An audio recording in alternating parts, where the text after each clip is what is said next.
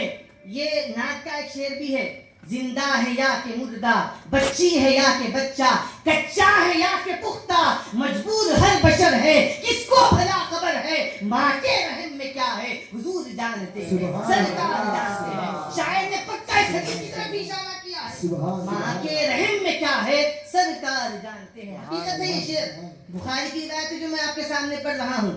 حضرت سعد بن معاذ رضی اللہ عنہ ایک صحابی رسول ہے، وہ بالکل ادنا درجے کا کپڑا استعمال کرتے تھے، ادنا درجے کا، زیادہ بھاری بھرکم نہیں۔ تو حضور پاک صلی اللہ علیہ وسلم اس کو ملاحظہ کیے، ایک مرتبہ آپ کے پاس جو ہے کسی نے ایک اچھا نرم کپڑا آپ کو تحفے میں لا کر دیا کسی نے، تو حضور پاک صلی اللہ علیہ وسلم اس کو پہن لیے، یہ بھی بخاری کی روایت۔ جب اس کو پہن لیے تو صحابہ کرام اس پر تعجب کرنے لگے، حضور کیا کپڑے کی نرمی ہے، کیا جو ہے نرم انداز کا آپ نے کپڑا پہنا ہے، کپڑے کو شرف حاصل ہو رہا ہے کہ جسم کو چھونے کا، اس طرح جو ہے وہ تعجب کرنے لگے۔ تو حضور پاک صلی اللہ علیہ وسلم مثال کے لیے کیا فرمائے معلوم، لمنادیل سعد بن معاذ احسن منہا، کہ جنت میں حضرت سعد بن معاذ جس کپڑے کو استعمال کریں گے، جس دستی کو وہ استعمال کریں گے، وہ اس کپڑے سے بہتر ہے، حضور نے فرمایا۔ کیا مطلب سمجھے آپ کہ رسول اللہ کی نگاہ کو آپ دیکھیں، مدینہ منورہ کی زمین پر ہے، لیکن یہ دیکھ رہے ہیں کہ میرے سامنے سعد بن معاذ ہے، وہ کتنے عمل نیکیوں والے کرے گا اور کتنے عمل ایسے کرے گا جس کی وجہ سے وہ جنت میں جائے گا، یہ بھی حضور دیکھ رہے ہیں۔ جنت میں وہ کون سے محل میں تشریف رکھے گا، یہ بھی حضور دیکھ رہے ہیں، اور جنت میں جس کپڑے کو سعد بن معاذ استعمال کریں گے، مدینہ منورہ کی زمین پر بیٹھ کر وہ کپڑا بھی حضور دیکھ رہے ہیں، دیکھ کر بتاتے ہیں کہ جنت میں جو کپڑا سعد استعمال کرے گا وہ اس کپڑے سے بہتر ہے۔ یوں نہیں بتایا آپ نے، ممکن ہی نہیں ہے، مدینہ منورہ کی زمین پر بیٹھے بیٹھے بتا رہے ہیں کہ نہیں، جو تم اس پر تعجب کرتے ہو، میں دیکھ رہا ہوں کہ جنت میں جو کپڑا سعد بن معاذ استعمال کریں گے وہ اس سے بہتر ہے۔ ایک چاندنی رات میں حضرت عائشہ صدیقہ رضی اللہ تعالی عنہا آپ فرماتی ہے کہ جو ہے رسول اللہ صلی اللہ علیہ وسلم میری گود میں لیٹے ہوئے تھے، دل میں خیال آیا، میں نے پوچھا کہ حضور یہ ستاروں کے برابر کسی کی نیکیاں ہوں گی؟ تو آپ نے کہا کہ عائشہ کیا پوچھ رہی ہو، پہلے ستارے گننا، پہلے تو اب تو نظر ہی نہیں آ رہے وہ ستارے گننا، اور پھر خالی اپنے سر کے اوپر ہے کیا، پوری کائنات میں پھیلے ہوئے ہیں وہ ستارے گننا، پھر گننے کے بعد جس کی نیکیاں ستاروں کے برابر ہے اس کی زندگی کتنی گزری ہے وہ دیکھنا، کہ جو ہے انہوں نے اپنی زندگی میں اتنے نیک اعمال کرے ہیں، اتنی ان کی نیکیاں ہیں، جس کی نیکیوں کو بتانا ہے اس کو بھی گننا، اور جتنے ستارے ہیں اس کو بھی گننا۔ حضور نے سوچا نہیں، حضور نے کہا عائشہ ابھی گن کر بتاتا ہوں، نہیں کہا اے عائشہ ابھی دیکھتا ہوں کہ میرے صحابہ میں کس کی نیکیاں ہیں، ان کو بلاتا ہوں، پوچھتا ہوں بتاؤ کتنا عمل کیے،